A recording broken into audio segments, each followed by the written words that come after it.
சிவன், திருமால், அன்னை பார்வதி இந்த 3 தெய்வங்களோட அருளை ஒரே நாள்ல பெற முடியுமா? ஆமாம், அப்படி நடக்கிற ஒரு அற்புதமான நாள் தான் ஆடி தபசு. முன்னொரு காலத்துல நாக அரசர்களான சங்கன், பதுமன் 2 பேருக்கும் ஒரு பெரிய வாதம்.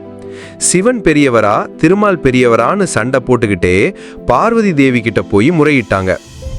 அவங்களுக்கு பதிலளிக்க அன்னை பார்வதி கைலாயத்துல இருந்து பூலோகத்துக்கு வந்து தவம் புரிய ஆரம்பிச்சாங்க.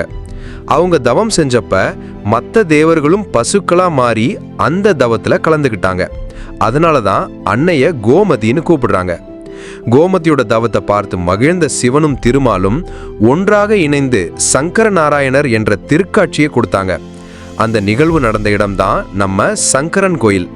இந்த ஆடி தபசு விழா சங்கரன் கோயில்ல 12 நாட்கள் நடக்கும். காலையில கோமதி அம்மன், மாலையில சங்கர நாராயணர்னு எல்லா தேவத்தோட அருளையும் ஒரே நாள்ல இங்க பெறலாம். இந்த மாதிரி நிறைய சுவாரஸ்யமான விஷயங்களை தெரிஞ்சுக்க நம்ம RS Info Times சேனலுக்கு ஒரு லைக் போட்டு சப்ஸ்கிரைப் பண்ணுங்க. நன்றி.